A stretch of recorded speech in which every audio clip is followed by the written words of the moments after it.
8, 7, 6, 5, 4, 3, 2, 1.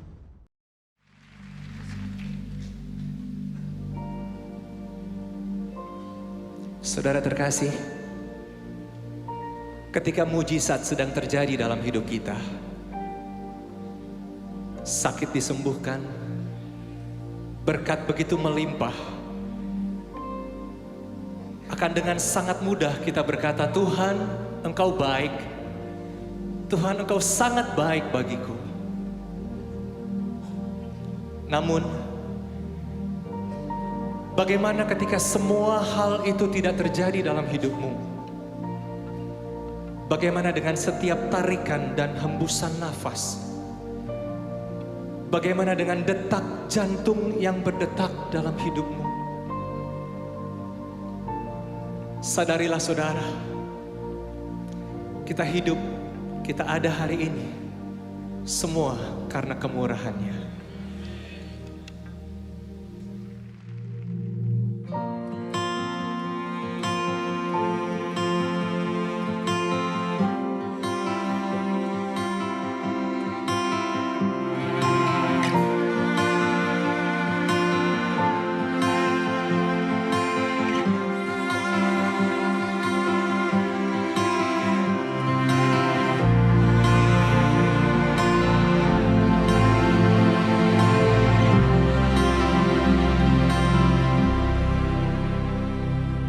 Kau hiasi kehidupanku dengan kemurahan-Mu.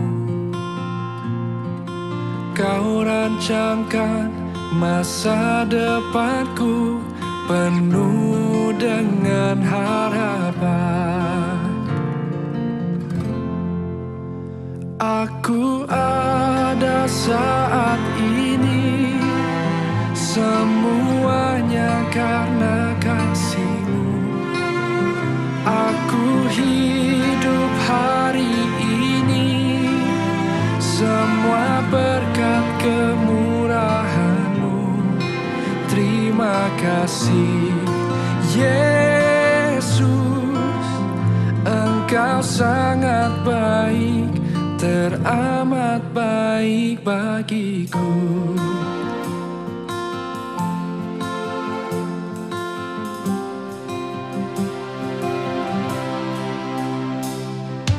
Kau hiasi kehidupanku dengan kemurahan-Mu. Kau rancangkan masa depanku penuh dengan harapan.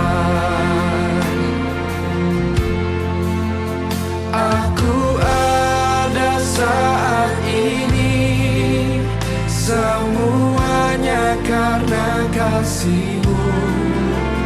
Aku hidup hari ini, semua berkat kemurahan-Mu. Terima kasih Yesus, Engkau sangat baik, teramat baik. Aku ada saat ini, aku ada, semuanya karena kasih, semua karena kasih. Aku hidup hari ini, semua berkat kemurahan-Mu. Terima kasih Yesus, Engkau sangat baik, teramat baik bagiku. Kami hidup hanya kemurahan-Mu, Tuhan.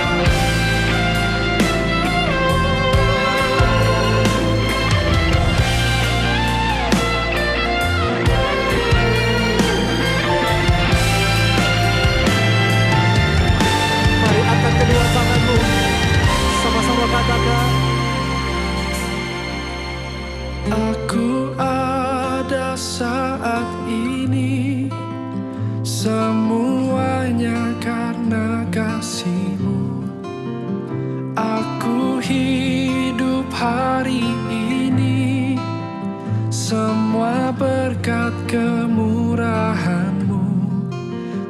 terima kasih Yesus, Engkau sangat baik, teramat baik bagiku. Aku ada saat ini, semuanya karena kasih-Mu. Aku hidup hari ini, semua berkat kemurahan-Mu. Terima kasih Yesus. Terima kasih, terima kasih-Ku. Engkau sangat baik, hanya padamu bagiku. Yesus, Engkau sangat baik, teramat baik bagiku.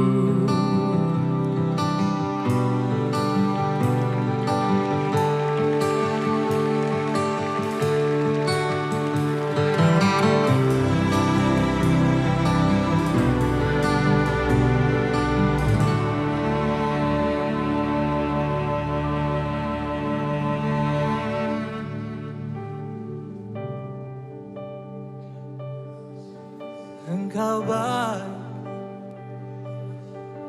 Engkau baik, Yesus. Engkau sangat baik, Engkau sangat baik. Oh, Yesus. Apapun yang terjadi dalam hidup kami, satu hal yang kami tahu, kami percaya, Engkau Tuhan yang tetap baik, sangat baik, dulu, sekarang, dan selama-lamanya. Ku bersyukur Tuhan, ku bersyukur buat kebaikan-Mu. Terima kasih. Terima kasih Yesus, Engkau baik, Engkau sangat baik. Haleluya.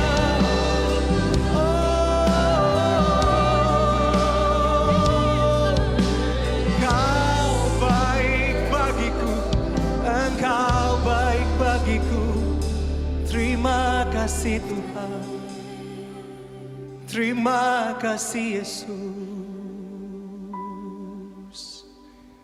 Berikan tepuk tangan buat Tuhan kita yang baik.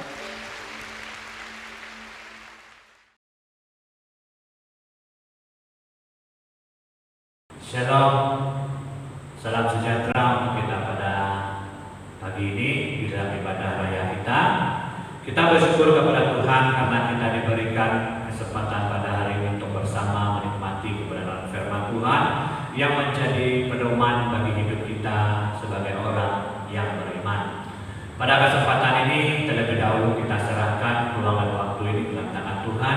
Biarlah Tuhan yang memberkati kita di dalam firman-Nya. Dalam doa kita menyerahkan biarlah Tuhan yang berkarya di tengah-tengah kita. Mari kita berdoa.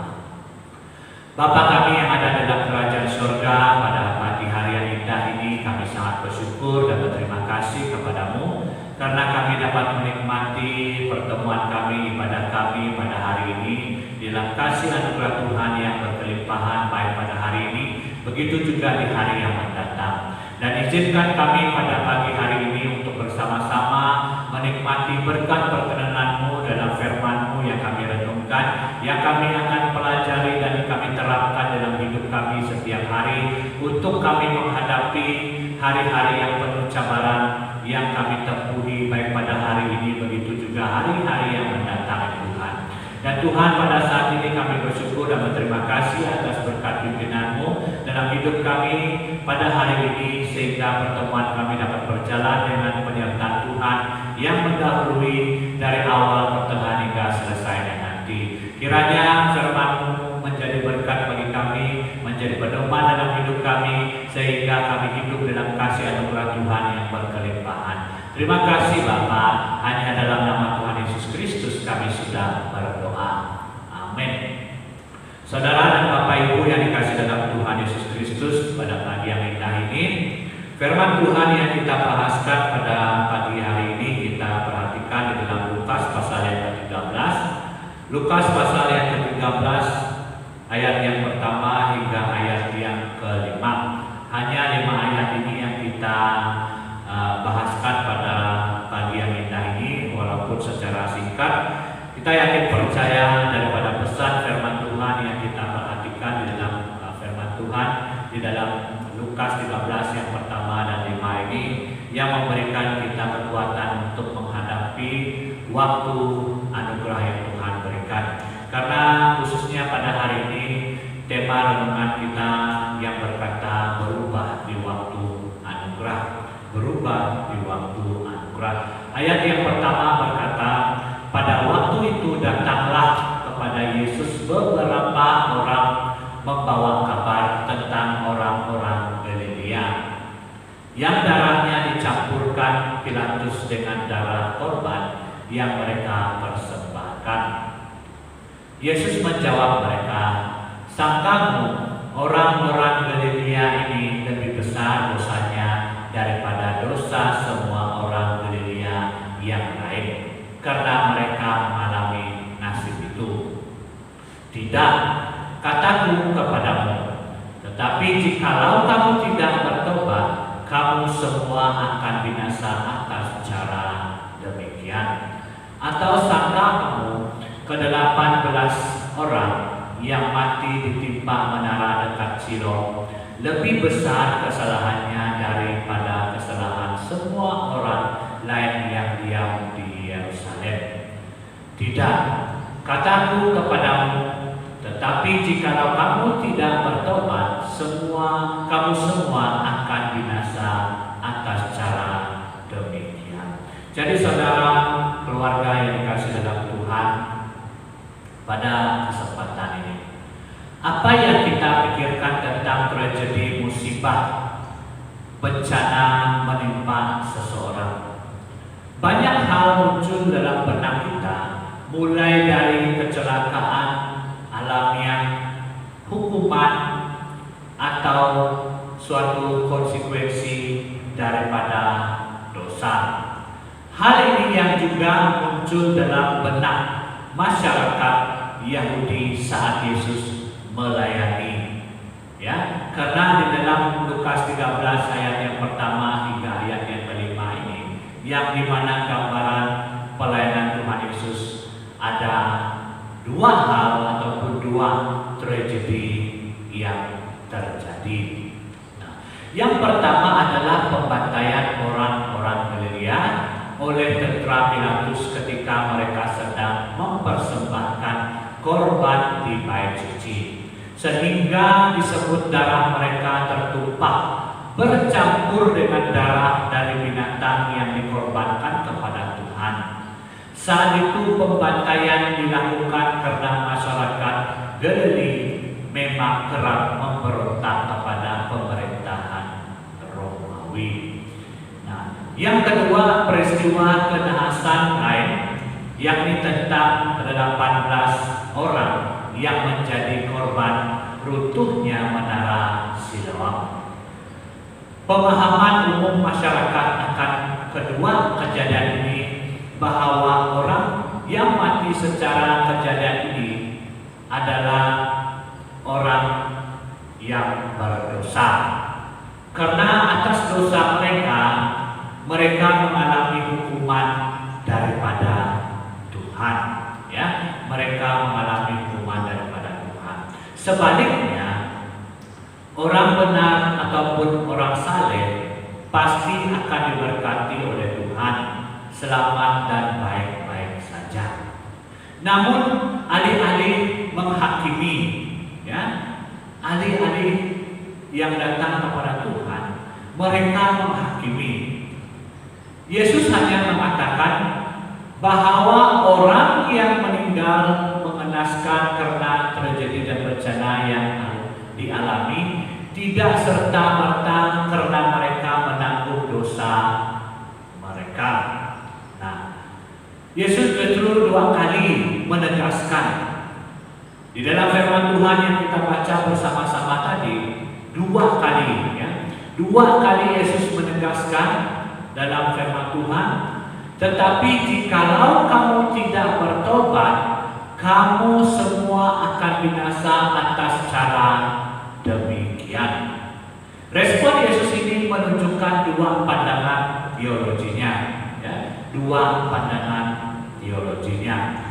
Jadi kematian karena bencana atau kecelakaan tidak otomatis menunjukkan betapa berdosanya sang korban. Ingat, ya, kematian karena bencana ataupun kecelakaan tidak secara otomatis menunjukkan betapa berdosanya sang korban.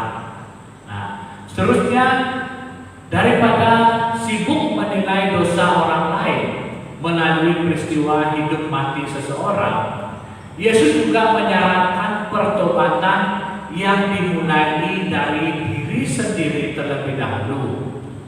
Nah, ini adalah hal yang merangkumi pilihan yang jelas dan bertobat atau binasa.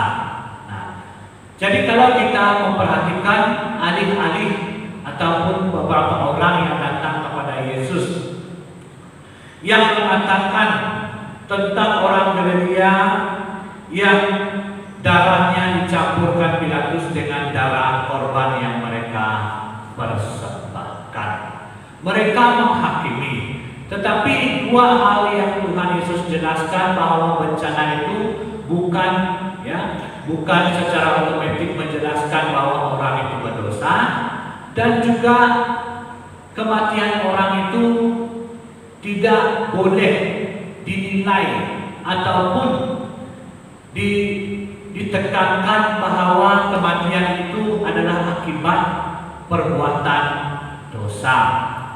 Nah, itu sebabnya kita memperhatikan jelas daripada firman Tuhan.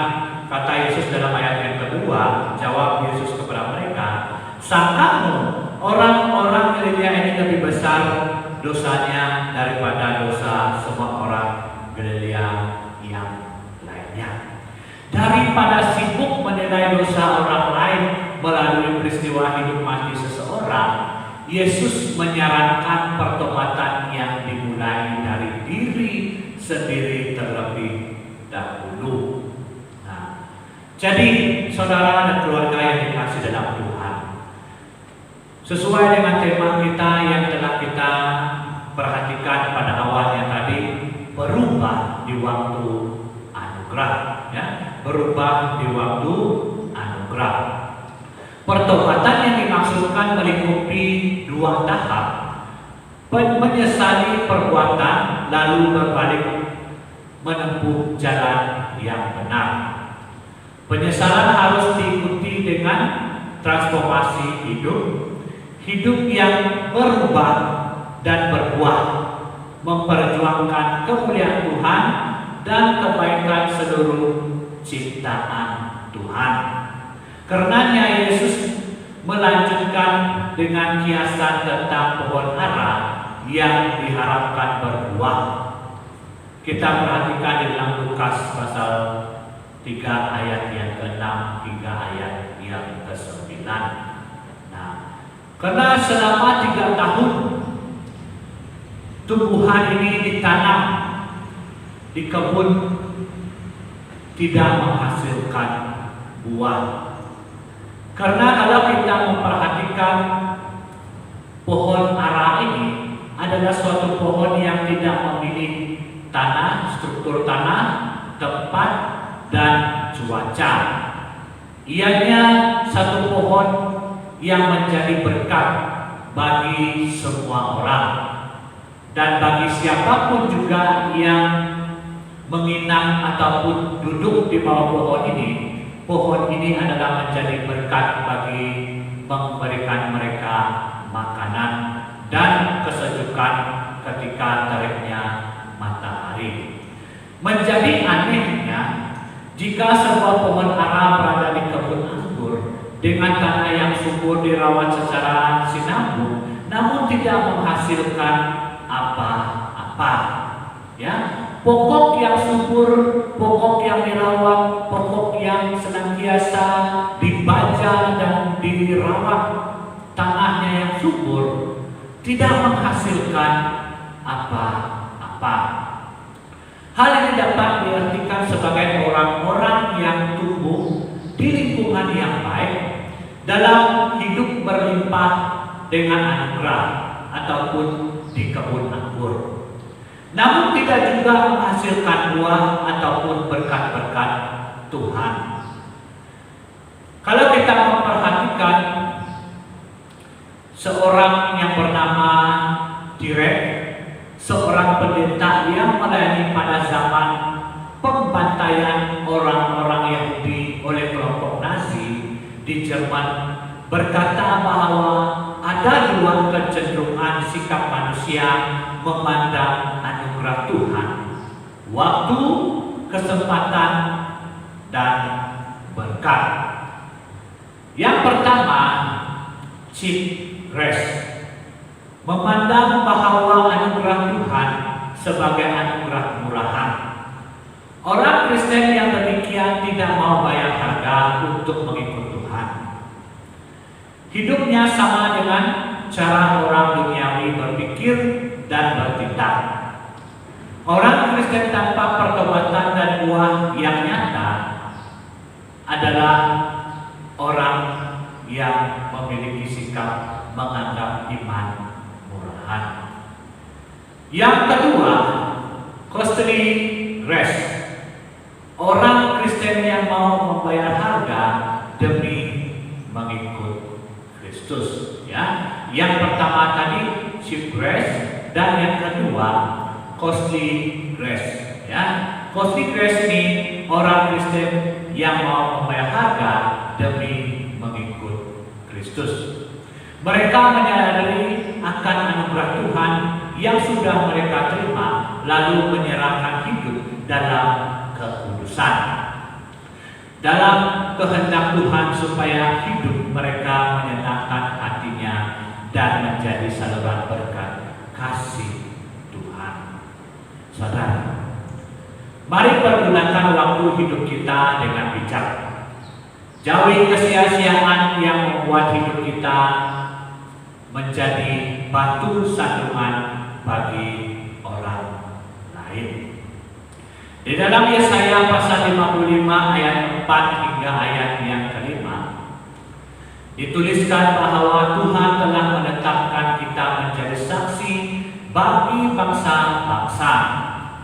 Kita akan memanggil bangsa yang tidak kita kenal, dan bangsa yang tidak mengenal kita akan berlari kepada kita, oleh karena Tuhan Allah kita mengangkat kita dan menjadikan kita orang yang terpilih. Artinya kita diutus menjadi saksi bagi semua orang. Apapun identitas kita adalah manusia ataupun umat yang menjadi saksi bagi Tuhan kita Yesus Kristus, dan terutamanya adalah kita harus menghasilkan buah bagi Yesus Kristus.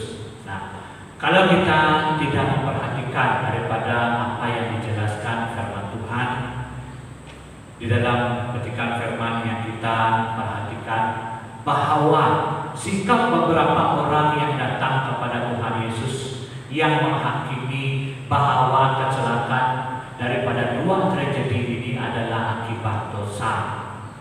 Akibat dosa, dan mereka semua dihukum oleh Allah. Jadi saudara, memperhatikan firman Tuhan untuk menikmati daripada kesempatan yang Tuhan berikan, berubah di waktu anugerah. Berubah di waktu anugerah adalah suatu perubahan yang harus kita lakukan dan harus kita lakukan di dalam pribadi kita sebagai anak-anak Tuhan. Karena kesempatan yang Tuhan berikan kepada kita tidak akan berulang kembali. Kesempatan pada hari ini tidak akan terjadi pada hari esok. Dan hari esok tidak akan terjadi kepada hari yang seterusnya. Karena berubahlah di waktu anugerah. Karena di dalam kita menghadapi tantangan dunia COVID ini, kita harus mengingat bahwa Tuhan mengizinkan semuanya ini terjadi supaya kita berubah. Bukan berubah menjadi manusia yang semakin jauh kepada Tuhan, tetapi kita berubah cara hidup kita semakin mendekat kepada Tuhan. Baik di dalam kesempatan ibadah keluarga kita, baik dalam ibadah umum, baik dalam kesempatan-kesempatan yang kecil. Ingat, perubahan yang dilakukan terlebih dahulu adalah secara pribadi kita. Pribadi kita berubah terlebih dahulu, baru kita memperhatikan perubahan yang besar yang Tuhan jadikan dalam komuniti kita. Jadi saudara dan Bapak Ibu yang dikasih dalam Tuhan, inilah sedikit firman yang menjadi renungan kita pada pagi hari ini. Biarlah kiranya menjadi suatu pedoman bagi kehidupan kita untuk hari ini sampai hari-hari yang seterusnya. Mari kita berdoa. Bapa kami yang ada dalam kerajaan surga, terpujilah nama-Mu. Pada kesempatan ini sekali lagi kami mengucap syukur dan berterima kasih karena firman-Mu telah menjelaskan beberapa perkara untuk kami ketahui, di mana waktu anugerah yang telah Engkau berikan harus kami pergunakan dengan baik, dan kami harus berubah di saat waktu anugerah yang Tuhan berikan kepada kami, dan kami semakin mendekat dan semakin intim dengan Tuhan, berdoa dan mendekat kepada hadirat-Mu, karena kesempatan yang hari ini tidak akan berulang lagi kepada kesempatan yang akan datang. Dan terpujilah nama-Mu ya Tuhan, kiranya berkat firman-Mu yang terus mengalir dalam kehidupan kami dan memberkati kami dan memberikan kekuatan kepada kami untuk menempuhi daripada kehidupan kami pada hari esok dan hari yang seterusnya. Terima kasih Tuhan, berkatilah jemaat-Mu dan berkati setiap ahli keluarga yang bersama-sama di dalam ruangan ibadah ini. Biarlah setiap ahli keluarga mengalami berkat yang baru daripada Tuhan, karena Tuhan ada di dalam setiap kehidupan orang-orang percaya. Terima kasih Bapa, terpujilah nama-Mu Tuhan. Inilah doa kami dan ucapan syukur kami. Hanya dalam nama Tuhan Yesus Kristus kami sudah berdoa. Amin. Terima kasih saudara, Tuhan Yesus memberkati.